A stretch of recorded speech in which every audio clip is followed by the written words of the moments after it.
Amados, nós queremos, nesta ocasião, lermos e convidar você a lermos o texto que se encontra na carta do apóstolo Paulo aos Efésios, no capítulo 2, e nós leremos os versos de 1 ao verso 10, que diz o seguinte: Ele vos deu vida, estando vós mortos nos vossos delitos e pecados, nos quais andastes outrora, segundo o curso deste mundo, segundo o príncipe da potestade do ar, do espírito que agora atua nos filhos da desobediência, entre os quais também todos nós andamos outrora, segundo as inclinações da nossa carne, fazendo a vontade da carne e dos pensamentos, e éramos por natureza filhos da ira, como também os demais.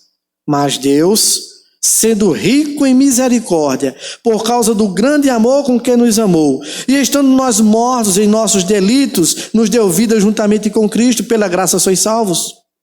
E juntamente com Ele, nos ressuscitou e nos fez assentar nos lugares celestiais em Cristo Jesus, para mostrar nos séculos vindouros a suprema riqueza da sua graça, em bondade para conosco em Cristo Jesus. Porque pela graça sois salvos, mediante a fé, e isto não vem de vós, é dom de Deus, não de obras, para que ninguém se glorie, pois somos feitura dele, criados em Cristo Jesus, para boas obras, as quais Deus, de antemão, preparou para que andássemos nelas. Que Deus aplique a porção da sua palavra lida aos nossos corações. Amém. Senhor Deus, nosso Pai, nós te louvamos e te agradecemos pelo privilégio, Senhor, que temos de estarmos neste instante, Senhor, rodeados à tua palavra, a mesma que acabamos de ler. Ó Deus, nós te agradecemos e te pedimos, Pai, que o teu Espírito nos conduza, nos ilumine, nos capacite, ó Deus, a estarmos extraindo as lições necessárias do texto lido para as nossas vidas. Abençoa, ó Pai, a cada pessoa que estará ouvindo, a cada pessoa, Pai, que estará escutando, ó Deus, e que possam, Senhor, estarem refletindo em suas vidas.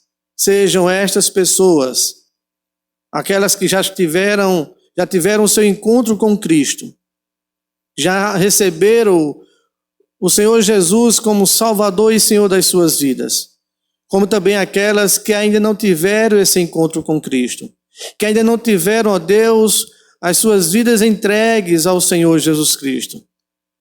Que tanto para um como para o outro, ó Deus, a tua palavra possa encontrar lugar nos corações. E assim, ó Pai, possa estar produzindo frutos para a glória do teu nome. É o que nós te pedimos, ó Deus, agradecidos, em o nome de Jesus. Amém. Irmãos, queremos refletir nesta ocasião quanto a esse texto que nós lemos, relacionado aos aspectos da vida do homem antes e depois de Cristo. Até porque é algo que o texto ele traz para a gente de uma maneira muito clara, muito enfática quanto a esta divisão de uma pessoa que entregou-se a Cristo e de uma pessoa que ainda não. Ou seja, aponta nesse texto os dois aspectos, tanto da pessoa que é crente como para a pessoa que não é crente ainda. Quando nós observamos no subtítulo desse texto, diz assim, fala do pecado para a salvação pela graça. Mostra aqui o estado do homem, passa do pecado para a salvação pela graça de Deus. Por isso, o tema que queremos abordar nesta noite é exatamente esse: aspectos da vida do homem antes e depois de Cristo. As cartas que o apóstolo Paulo escreve sempre têm intuitos, sempre têm objetivos, sempre têm direcionamentos. Ele fala e ele escreve esta carta, esse escrito doutrinário e exortativo para aquela igreja ali em Éfeso. É mais do que uma carta. É mais do que tão somente uma epístola aos Efésios. É aqui também um corpo de doutrinas que ele está mostrando para aquela igreja. É um grupo de palavras que leva àquela igreja uma exortação para que eles pudessem estar vivendo assim, entendendo a vida como era antes de Cristo e a vida como agora é depois de Cristo. Outra coisa que nos chama a atenção na carta aos Efésios é que ela vai estar revelando no seu autor fundamentais interesses pedagógicos e pastorais. Ou seja, Paulo ele tinha sim o cuidado de estar ensinando aquela igreja, estar transmitindo mensagens pastorais para aquela igreja, para que eles pudessem estar refletindo como igreja de Cristo, como um corpo de Cristo, eles pudessem estar refletindo quanto à mensagem escrita pelo apóstolo Paulo. Mas também traz na sua epístola um sólido ensinamento sobre a salvação. A grande necessidade do homem, a grande necessidade do ser humano. Ele que se encontra perdido neste mundo, sem Deus, sem salvação. Desde Adão e Eva, o homem tornou-se pecador e carente da graça de Deus, como nos mostra o mesmo apóstolo Paulo na carta aos Romanos, no capítulo 3. Amados, é importante estarmos atentando para as cartas de Paulo e quero destacar aqui nesta ocasião quanto a esse texto. Se nós observarmos o capítulo anterior, nós vamos ver que no primeiro capítulo, Paulo ele escreve e mostra o plano de Deus desde a eternidade. Quando ele deliberou chamar um povo para ser exclusivamente seu, um povo cuja cabeça é ele mesmo, o próprio Jesus. É aquele que está na direção, no comando desta igreja. Já no segundo capítulo, nós vamos observar que nos mostra como Deus ele está criando uma sociedade redimida e restaurada. Aquela sociedade já mudada, transformada. E Paulo faz com muita clareza esse contraste, como falamos anteriormente, entre a velha e a nova sociedade, entre o velho e o novo homem. O texto, como um todo, ele vai nos levar a estarmos entendendo, sim, a nossa própria experiência de como andávamos antes de Cristo, sem Cristo.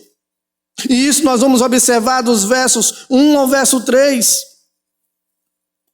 Dos versos 4 aos versos 6, nós vamos observar que diz o que nos tornamos a ser em Cristo. E do verso 7 ao verso 10, nós vamos observar qual o propósito de Deus em realizar uma transformação extraordinária em nossas vidas. Pois bem, amados, queremos estar, sim, mostrando a cada um de vocês, nesta oportunidade, quanto a nossa vida antes de Cristo, esteja refletindo quanto ao que o texto nos traz. Dos versos 1, 2 e 3, que diz assim: Ele vos deu vida, estando vós mortos nos vossos delitos e pecados, nos quais andastes outrora, segundo o curso deste mundo, segundo o príncipe da potestade do ar, do espírito que agora atua nos filhos da desobediência, entre os quais também todos nós andamos outrora, segundo as inclinações da nossa carne, fazendo a vontade da carne e dos pensamentos, e éramos por natureza filhos da ira, como também os demais. Então, primeira coisa, o primeiro ponto que queremos destacar é a nossa vida antes de Cristo. Veja que o apóstolo, ele fala de uma maneira muito contundente, muito clara, quando ele diz, ele vos deu vida. Naturalmente, quando ele diz que ele vos deu vida, entendemos de uma maneira muito clara que quando se dá vida é porque não se tem essa vida antes. Se ele nos deu vida, é porque estávamos mortos, vivíamos mortos. Vale salientar e estarmos entendendo claramente o que ele fala aqui, que tipo de morte ele está falando aqui.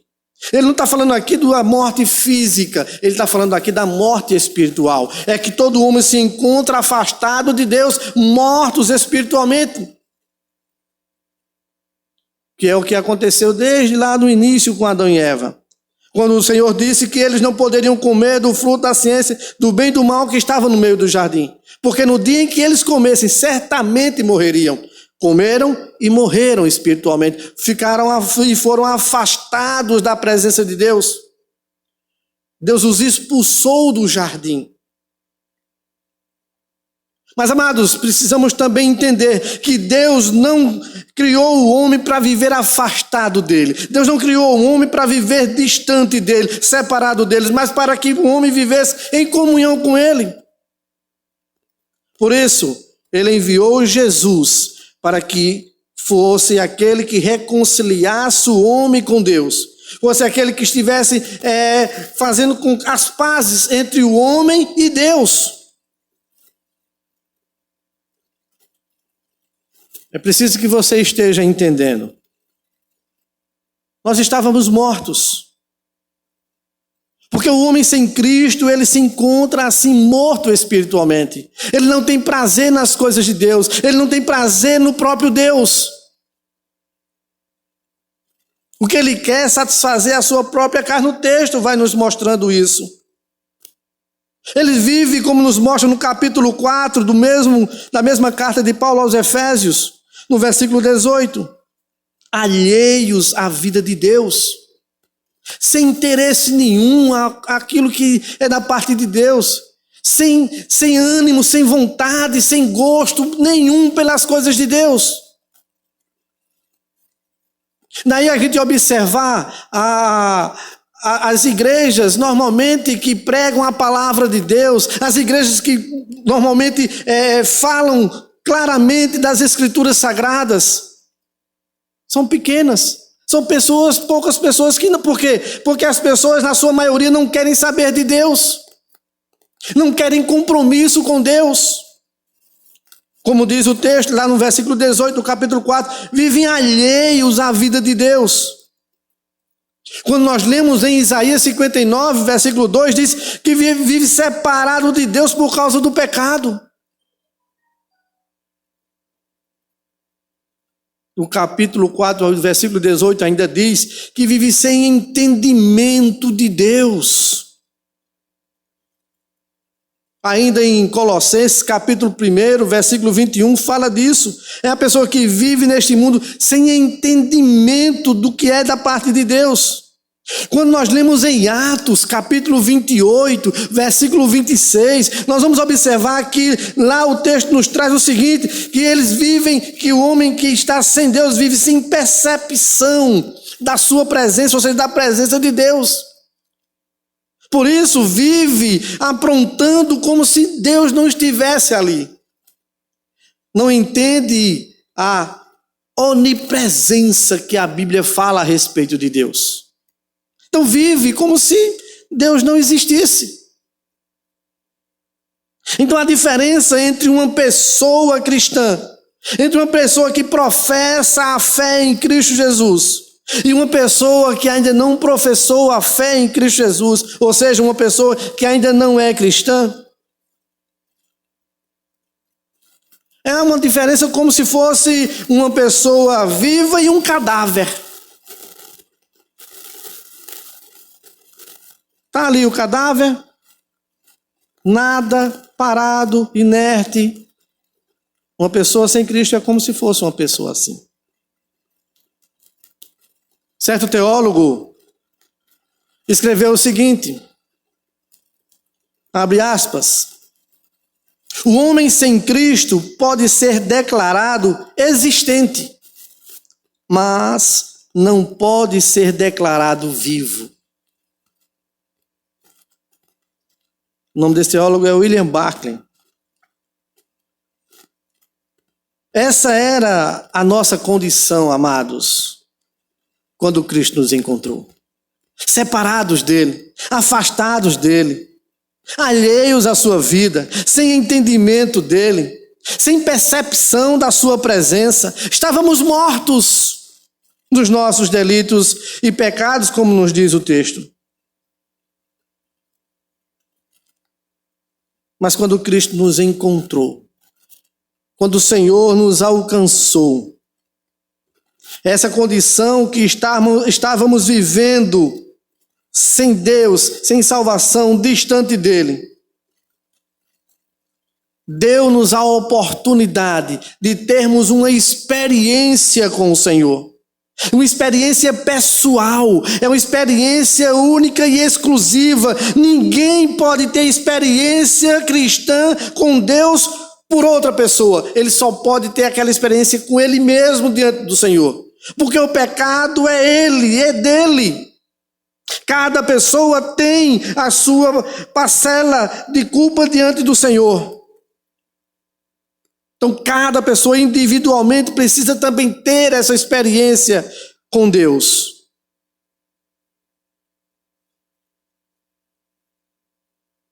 Ainda, amados, que aos nossos olhos, aos olhos humanos, nós vamos observar e vemos que as pessoas falam sobre isso. Mas fulano é uma pessoa boa. Fulano é uma pessoa que vive para a família, vive do trabalho, é uma pessoa que está aí, é caridosa, é uma pessoa que não faz mal a ninguém. Até usar a expressão, não faz mal, não mata uma formiga. Mas, amados, precisamos entender que o homem, ele, por melhor que ele seja aos olhos humanos neste mundo, ele continua morto nos seus delitos e pecados. Isso porque diante do Senhor ele se encontra dessa forma. Porque se não fosse assim, não haveria necessidade do plano de salvação que Deus preparou para nós. Não havia necessidade de Jesus Cristo ter vindo a esse mundo, deixar seu trono de glória e vir a este mundo para sofrer em nosso lugar, para morrer em nosso lugar. Não haveria necessidade para isso.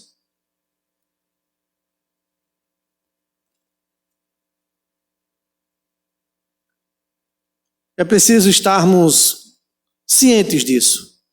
Você precisa reconhecer isso. O texto claramente diz: Ele vos deu vida, estando vós mortos nos vossos delitos e pecados.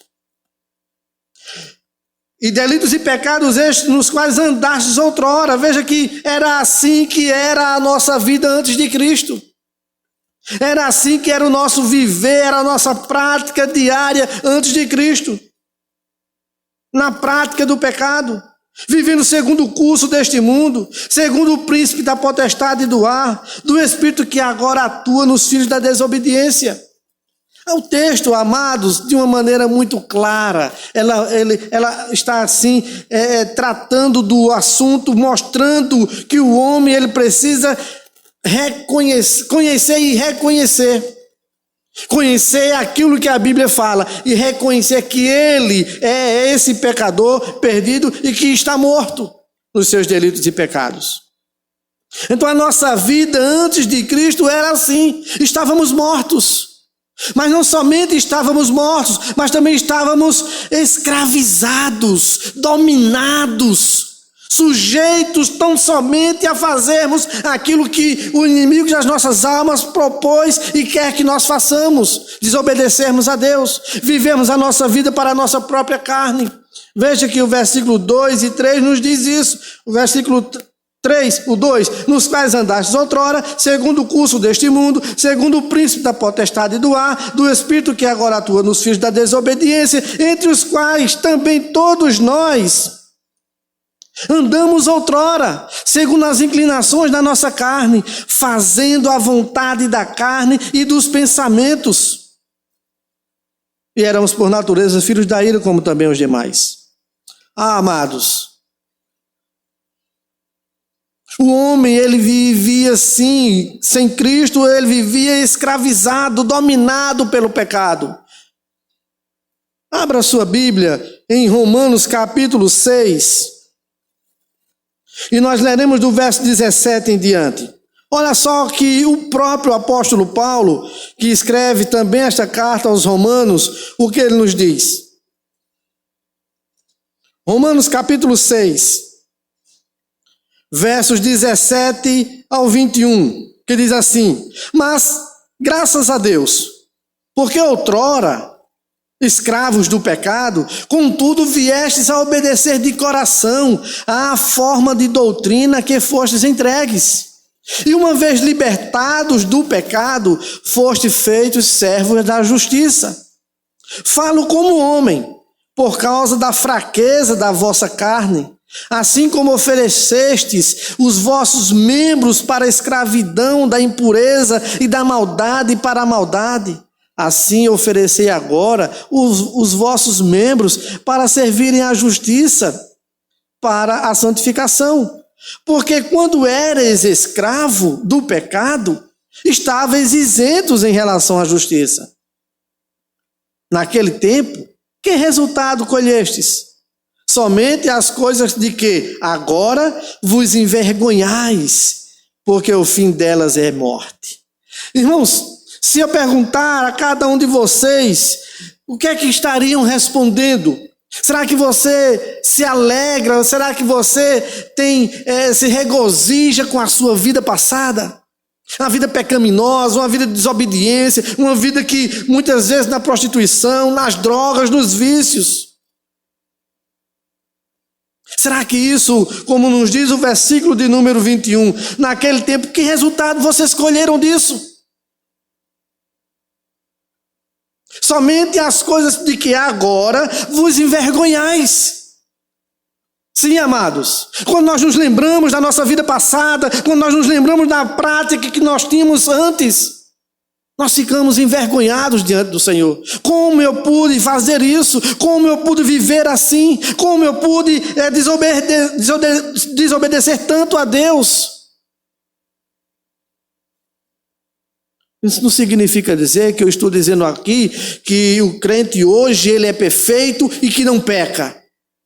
Não estou pregando a perfeição aqui, mas estou dizendo de que antes nós vivíamos sem esse conhecimento das Escrituras e vivíamos no prazer de estarmos pecando. Tínhamos alegria em pecarmos, tínhamos alegria em fazer aquilo que desagradava a Deus, embora que na nossa consciência não estávamos desagradando a Deus, estávamos tão somente aproveitando a vida, estávamos tão somente aproveitando aquilo que o mundo oferece. Como se isso fosse agradável, como se isso fosse algo que pudéssemos viver, como muitos hoje ainda continuam assim. Sem pararem para pensar, sem pararem para refletir, sem pararem para analisar as suas vidas de desobediência ao Senhor. Continuam ainda escravos do pecado. Era como nós vivíamos. Éramos escravos do pecado. Porque, amados, o homem sem Cristo, ele não tem uma vida para Deus, mas a tem para seguir o príncipe da potestade do ar, como nos mostra no versículo 2. Porque ele é morto, mas ele anda e faz e pensa. Mas no que diz respeito às questões carnais, materiais, físicas, quanto à questão espiritual, ele não tem nenhum pensamento voltado para tal. E o que é que o motiva? É um espírito que atua nos filhos da desobediência, que vai colocando na mente dessas pessoas que eles devem viver, mas viver aproveitando a vida. Permita-me, amados, eu lembro-me que assim que Deus me trouxe para o seu rebanho, as pessoas que eu tinha como conhecimento, jovens, disseram o seguinte: agora você morreu. E eu não entendia muito o que eles estavam falando. tempos depois, foi que eu vim compreender que de fato eu morri sim, mas morri para o mundo, para viver para Deus. Morto de fato eu era antes, como eles eram e como eles estavam, mas sem esse conhecimento, vivendo na sua ignorância.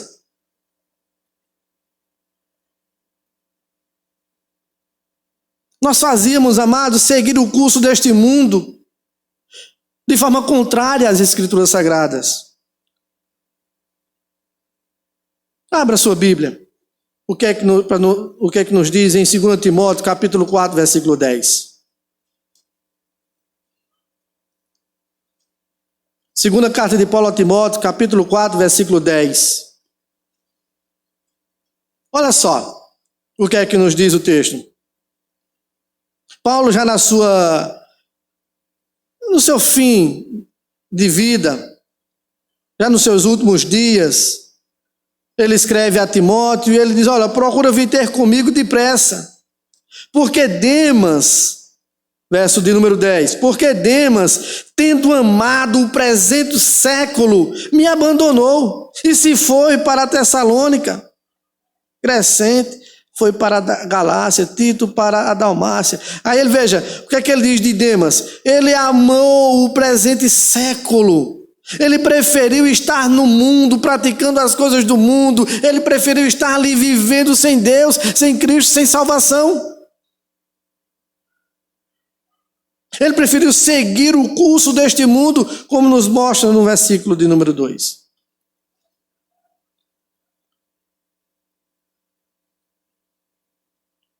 Mas não somente isso, amados, estávamos escravizados e tornávamos-nos filhos da desobediência. Éramos filhos da desobediência, como nos mostra nos versos 2 e 3. Pedro, escrevendo na sua carta, no capítulo 1, versículo número 14, ele vai falar daquelas pessoas que se amoldam às paixões mundanas. Ele diz, olha, vocês agora não devem mais estarem se amoldando às paixões deste mundo. Vocês devem agora viver uma vida de maneira diferente. Vocês agora tiveram um encontro com Cristo. Isso por quê? Porque antes estávamos escravizados. E como filhos da desobediência, buscávamos viver amoldando-nos cada vez mais às paixões.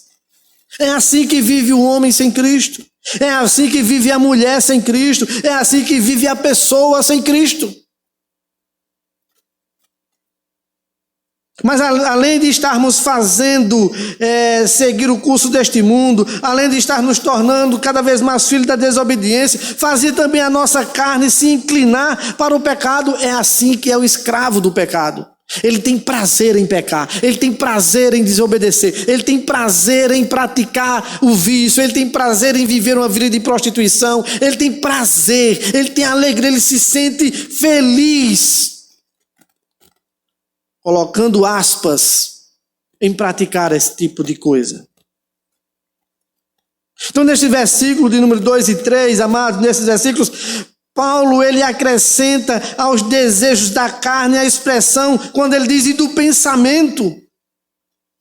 As inclinações da carne incluem também os desejos errados da mente. E não somente do corpo, mas também da mente. Em Mateus capítulo 5, versos 27 e 28, Jesus ali no Sermão do Monte, ele mostra e esclarece de que não é apenas a prática, mas também se nós pensarmos, se nós estivermos tão somente com a nossa mente voltada, já pecamos, já desobedecemos.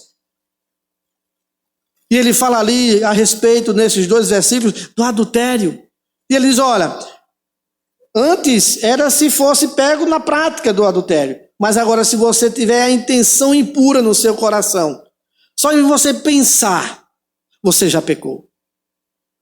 Então Paulo, ele mostra aqui aquilo que Jesus já estava mostrando lá no Sermão do Monte. Ele acrescenta aos desejos da carne essa expressão e também do pensamento. Estávamos vivendo escravos.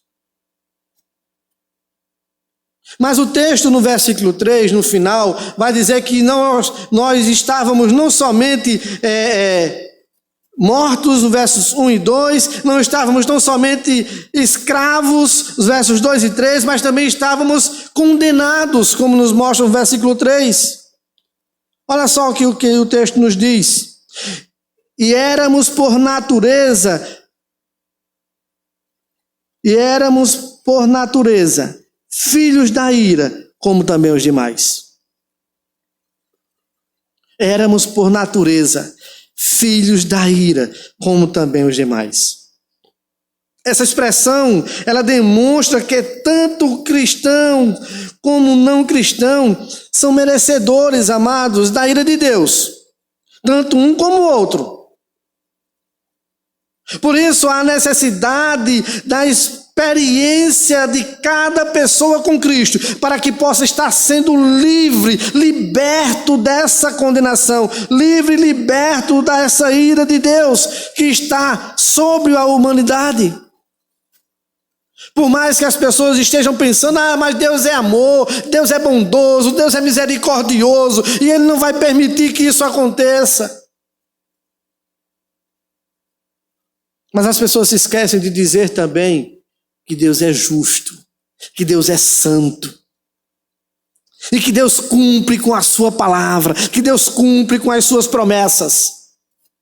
E se Ele enviou Jesus para morrer na cruz em nosso lugar,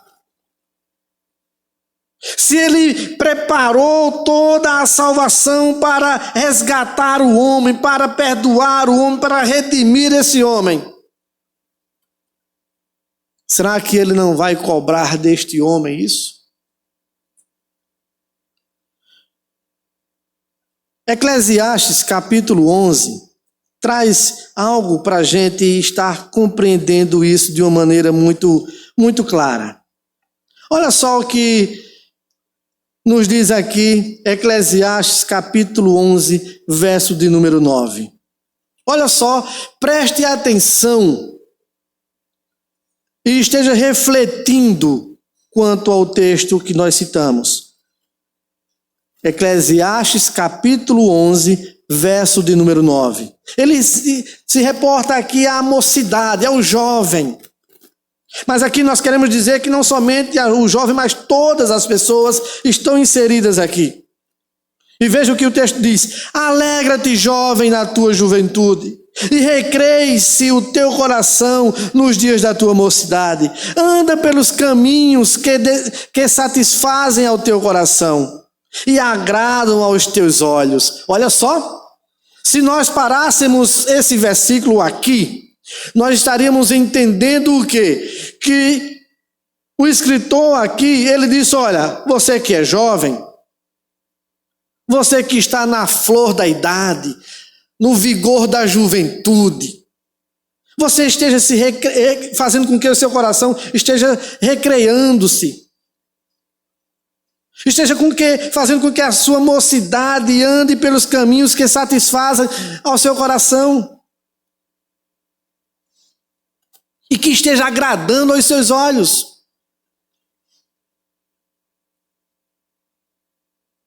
Amados, mas o versículo não para por aqui. O versículo vai nos mostrar que ele diz na continuação: sabe, porém, que de todas estas coisas Deus te pedirá contas. Então, amados, é assim que o homem vive, achando que Deus é amor, achando que Deus é tão somente misericordioso e quer viver a sua vida do jeito que bem entende. Não atentam que estão a passos largos caminhando para a condenação eterna. Romanos capítulo 5, versículo 9. Romanos 5, versículo 9, veja o que aqui nos diz. Como é maravilhoso atentarmos para o que a Bíblia diz. Estamos refletindo a palavra de Deus. Estamos observando o que as Escrituras Sagradas ensinam para nós. Ele vem falando da justificação pela fé e paz com Deus. Aí no versículo 9 ele diz: logo, muito mais agora, sendo justificados pelo seu sangue, seremos por ele salvos da ira.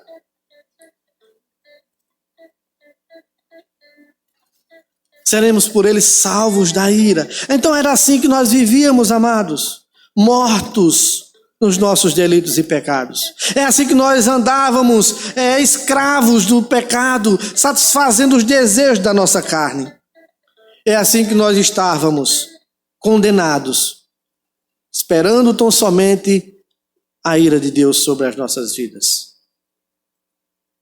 Mas a Bíblia nos ensina que em Cristo Jesus nós seremos salvos desta ira. Em Cristo Jesus nós somos salvos, nós somos alcançados pela sua graça. Por isso o texto ele diz que ele nos deu vida. Veja que o texto foi claro em mostrar no início do versículo 1. Ele vos deu vida. Nós estávamos mortos, sim. Nós estávamos escravizados pelo pecado, sim. Nós estávamos condenados à perdição eterna, sim. Mas ele nos deu vida. Ele nos deu vida em Cristo Jesus. Veja que a partir do verso de número 4, agora vai mostrar o outro aspecto.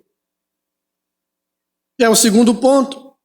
O primeiro ponto foi a nossa vida antes de Cristo, mostrando que estávamos mortos, mostrando que estávamos escravizados, mostrando que estávamos condenados. Mas no versículo de número 4 em diante, no versículo 4 em diante, ele vai nos trazer algo que traz para a gente uma alegria que transborda, uma alegria que inunda os nossos corações. E mostrar agora a nossa vida depois do encontro com Cristo. A nossa vida depois de termos tido esse encontro glorioso com o Senhor Jesus. Depois de termos percebido que estávamos mortos, estávamos escravos do pecado, estávamos condenados à perdição eterna. Mas quando nós conhecemos o Evangelho, quando nós conhecemos a palavra de Deus, quando nós ouvimos falar da salvação em Cristo Jesus, a nossa vida mudou. Veja que ele começa agora dizendo assim: mas Deus, verso 4, mas Deus, sendo rico em misericórdia, por causa do grande amor com que nos amou, e estando nós mortos em nossos delitos, nos deu vida juntamente com Cristo. Pela graça sois salvos. E juntamente com ele nos ressuscitou e nos fez assentar nos lugares celestiais em Cristo Jesus, para mostrar nos séculos vindouros a suprema riqueza da sua graça em bondade para conosco em Cristo Jesus. Mas Deus, estas palavras aqui mudaram toda a nossa história. Mudaram todo o nosso caminhar. Paulo ele nos mostra o contraste entre a condição do antes e depois de Cristo. E essa expressão mas é uma conjunção adversativa e que contrapõe a nova condição a que tínhamos antes. Por isso vimos no primeiro ponto a nossa vida antes de Cristo. E agora estaremos observando a nossa vida depois de Cristo. Depois que tivemos esse encontro com o Senhor Jesus. Pois, amados, nós estávamos mortos nos nossos delitos e pecados. Mas Deus nos vivificou em Cristo Jesus. Nós estávamos mortos espiritualmente, mas agora estamos vivos espiritualmente. Nós estávamos sem Cristo neste mundo. Vivíamos alheios às coisas de Deus. Mas agora estamos em Cristo Jesus. Por isso que Paulo ele escreve aos Coríntios, diz, se alguém está em Cristo é nova criatura, as coisas velhas se passaram, ficaram lá atrás, eis que tudo se fez novo, mas está em Cristo. Então antes estávamos sem Cristo, agora estamos em Cristo e com Cristo. Nós não éramos nem povo, mas agora somos povo de Deus. Pedro, ele fala isso na sua primeira carta, no capítulo 2, versículo 10. Não éramos povo, mas agora sois povo de Deus.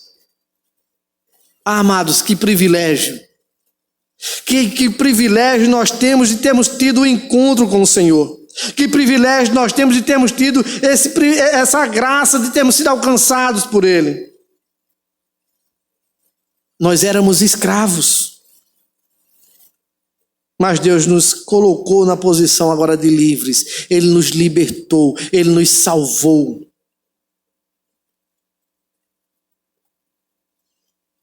Nós éramos filhos da ira, mas Deus, Ele usou de misericórdia para conosco. E hoje nós somos filhos de Deus. Quando nós lemos lá na carta, no Evangelho de João, no capítulo 1, nós vamos observar que o texto diz: veio para o que era seu, mas os seus não receberam. Aí o verso 12 fala assim: mas a todos quantos o receberam, deu-lhes o poder de serem feitos filhos de Deus, a saber, os que creem no seu nome. Então passou a ser filho de Deus. Por quê? Porque antes não era. Era tão somente criatura de Deus. Mas em Cristo Jesus nós nos tornamos filhos de Deus. Por isso ele diz no versículo de número 4: mas Deus, sendo rico em misericórdia por causa do grande amor com que nos amou, e estando nós mortos em nossos delitos, nos deu vida juntamente com Cristo. Pela graça sois salvos. Amados, o que Deus fez? No verso 5 e 6, nós vamos observar que Ele nos despertou para uma vida. O que foi que Deus fez conosco? Ele nos ressuscitou, ou seja, Ele nos deu vida porque estávamos mortos. Ele nos deu vida em Cristo Jesus. O que é que nos mostra no versículo de número 6? Ele nos exaltou em Cristo Jesus, da condição de perdidos para a condição de salvos. Mas por que foi que Deus fez isso conosco? Nós pecadores, nós desobedientes, nós vivendo uma vida distante dEle, afastado dEle, desobedecendo a Ele, desagradando a Ele. Mas por que que Ele fez isso? Ele fez isso por conta da sua misericórdia para conosco. Ele fez isso por causa do seu grande amor para conosco. Ele fez isso por razão da sua graça que Ele teve para conosco. Ele fez isso pela sua bondade para conosco. Isso nos mostra no verso 4 e verso 7. Veja, mas Deus sendo rico em misericórdia, por causa do grande amor, ou seja, Ele é rico em misericórdia, Ele é rico em amor. Por sua graça, no verso de número 7, a suprema riqueza da sua graça, em bondade. Então Deus nos alcançou por essas razões. Não porque éramos bons, não porque tínhamos algo que chamasse a atenção dele. Ao contrário, o que tínhamos era algo que afastava cada um de nós de Deus, que é o pecado, que nos distanciava dele. É o pecado que afasta, separa o homem de Deus, como nós já lemos em Isaías 59, verso 2. Mas essas expressões, amados, elas mostram as origens da nossa salvação, que foi a misericórdia de Deus, foi o amor de Deus, foi a graça de Deus, foi a bondade de Deus em nos alcançar. Porque a condição humana revelou que a compaixão divina, amados, foi a causa de Deus nos salvar. Nós não tínhamos nada, é tanto que no verso seguinte vai nos mostrar isso. Nós vamos observar que nos versos de número 8 e 9, traz isso de uma maneira muito clara. Porque pela graça sois salvos mediante a fé, isto não vem de vós, é dom de Deus, não de obras, para que ninguém se glorie. Então veja que o texto, a Bíblia Sagrada, ela se encaixa como um grande quebra-cabeça, cada peça no seu devido lugar, formando uma só paisagem, formando uma só figura, que é aquilo que Deus proporciona para o homem, aquilo que Ele planejou para o homem, que é a salvação. Mas essa salvação única e exclusivamente na pessoa do Senhor Jesus Cristo.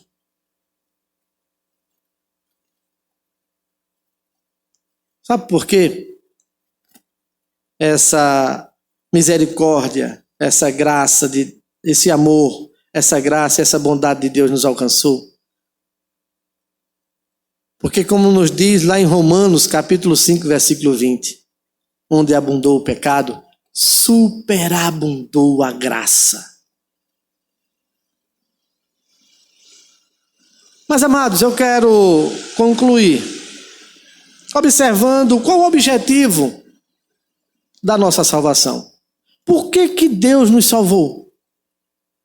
Por que nós fomos salvos? Por que nós, míseros pecadores, desobedientes, falhos, negligentes, fomos alcançados pela sua misericórdia? Fomos alcançados pelo seu grande amor. Fomos alcançados pela sua graça, pela sua bondade. Será que Deus precisava de nós? Lógico que não. Mas veja que Ele requer de nós algo, tem objetivos da parte de Deus por ter nos alcançado. No verso 7, vai nos mostrar que é para manifestarmos a riqueza da sua graça. E por isso nós, como servos de Deus, agora entendendo que nós somos alcançados por essa graça, esse amor, essa misericórdia, essa bondade, nós precisamos, amados, agora estamos refletindo, manifestando a riqueza da graça de Deus em nossas vidas, mostrando que éramos assim, mas agora vivemos assim. Nós vivíamos em desobediência, mas agora vivemos em obediência ao Senhor. Nós vivíamos tendo prazer no pecado, mas agora o pecado nos enoja. O pecado traz para a gente algo repugnante. Nós precisamos demonstrar isso, viver isso. Por isso que Mateus capítulo 5, versículo 16, Jesus diz assim, olha, assim brilhe a vossa luz diante dos homens. Vejam as vossas boas obras, mas glorifiquem ao Pai que está nos céus. Os homens estarão vendo a nossa vida como um crente em Cristo Jesus, mas estarão glorificando a Deus, não aos homens. Que é a tendência natural dos homens aí, querer adorar, querer agradar aos outros. Mas, amados, precisamos entender que o objetivo da nossa salvação é estarmos manifestando a riqueza da graça de Deus em nossas vidas, testemunhando dele, vivendo este evangelho para a glória dele, proclamando o seu nome santo, exaltando o seu nome santo, mas também para mostrar a origem da nossa salvação, para estarmos mostrando às pessoas que nós não fomos salvos por nós mesmos, nós não fomos salvos de nós mesmos, mas fomos salvos pela graça de Deus, porque não temos mérito algum nisso, nós não fizemos nada para alcançarmos a salvação. Deus foi que veio ao nosso encontro, falando-nos pela sua palavra, através dos seus servos, e assim falando ao nosso coração, que éramos pecadores, perdidos, sem Deus e sem salvação, e que carecíamos dessa graça, carecíamos do perdão, carecíamos da salvação na pessoa do Senhor Jesus. Então que nós estejamos mostrando a origem da salvação, que é de Deus, a cada um de nós. É pela graça, amados, que nós somos salvos. É dom de Deus.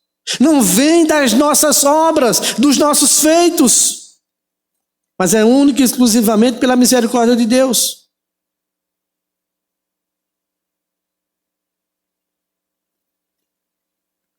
Mas Deus nos chamou também para vivermos as boas obras, como nos mostra o versículo de número 10.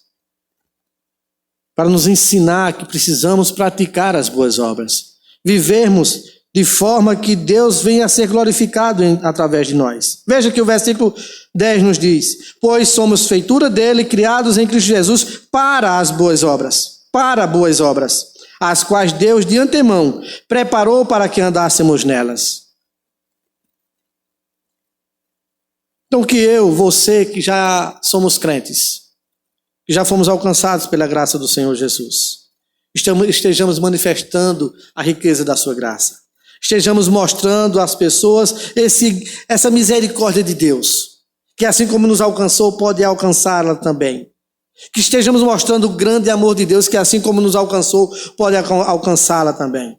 Que estejamos mostrando a graça de Deus, que assim como nos alcançou, pode alcançá-la também. Que estejamos mostrando a bondade de Deus, que assim como nos alcançou, pode alcançá-la também.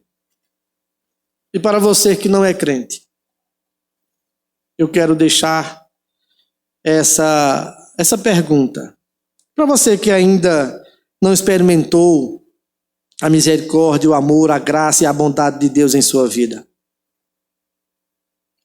Depois que você ouve, depois que você escuta, depois que você está refletindo na mensagem do Evangelho do Senhor Jesus Cristo, depois de você ter escutado como é a vida de alguém sem Deus, sem salvação, morto nos seus delitos, escravo do pecado,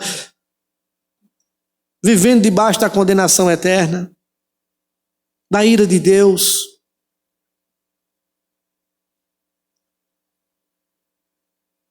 Depois que você ouve mensagens do que o texto nos traz, de alguém que foi alcançado pela misericórdia de Deus, pelo amor de Deus, pela graça de Deus, pela bondade de Deus, qual a sua atitude?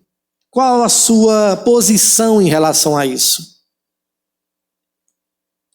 E eu quero concluir observando o que nos diz lá em Atos, capítulo de número 17, e o versículo 32 ao 34. Abra sua Bíblia e esteja observando o que o texto nos traz.